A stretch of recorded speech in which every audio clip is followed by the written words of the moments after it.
Tracey, what are the objectives of the internship programme at Chafford Hundred?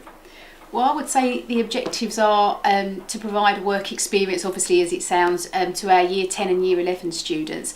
The idea of doing it in the way we do as the 1 day a week placement on Fridays is to try and give students a broader range of experience over the course of the year and over a longer period of time. For instance, you would go on a placement, say in September to December, and hopefully you would see a better range of activities and see the business over that longer period of time.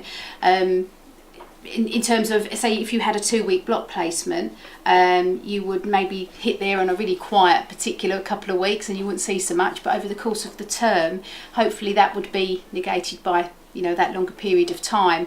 In terms of what we, the aspects we're trying to develop with our students is we're making them own that job a little bit more than just for the 2 weeks. They're almost hopefully being like an employee at the end of that term because they're regularly going every week.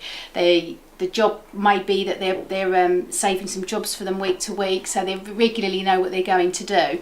And basically that's effectively what we're trying to do in terms of improving on what's been done before with respect to work experience. And how much groundwork is laid before the student, the internee, actually goes past the door of the new place? All right, well, the actual groundwork starts in Year 9. We have a whole week, what we call our internship week, where we speak to students about the responsibilities of their job. Say for example, when they're in school, they go to lunch at a certain time, they go to break at a certain time. If they don't come back, there'll be someone chasing them to get them back to class. We sort of point out to them that once you're in the workplace, that's your responsibility. Someone may not necessarily chase you back from lunch, but they'll certainly notice that you're back late. So it's trying to get them to change their approach and to sort of step up into the adult world, if you like. So it's all about that sort of thing. We also do a mock interview day. So we teach them about body language and approaching difficult questions and giving them an idea of the sort of things they might be asked this interview and how they would cope with that, and give them some strategies.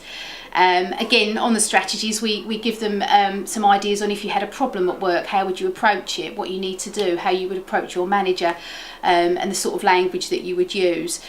So we give them all that, and that would be coming towards the end of Year 9. At that point, we give them some choices of jobs, and we would ask them to come back to us on the sort of things they would like to try over the course of the year. And then we try really, really hard to put everybody in at least one placement where they've chosen over that course of the year. 9 times out of 10, it works really, really well, and we can manage to get everybody fitted into something that's appropriate. But after that, we would encourage them to try different things as well. So, they would get a broad range over that course of the year.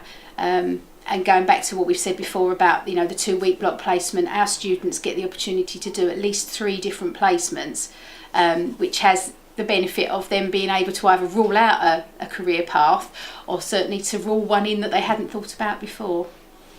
Are there certain things that students are surprised about their particular placements? The things they go, I didn't realise this happened. Some of them there are. Like, for instance, we've got a young lad that's brilliant at maths. That's his thing. He wants to be an accountant, or he wants to work in finance.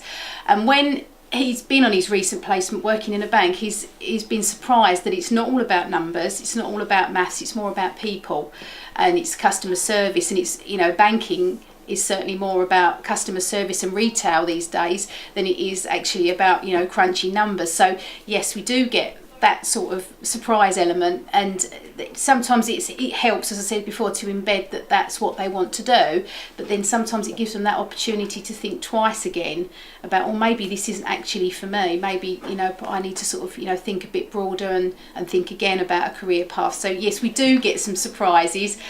Some people think it's going to be more exciting than it necessarily can be, because it can be quite difficult to keep the students engaged for the whole day when you can't let them loose necessarily on a live system immediately.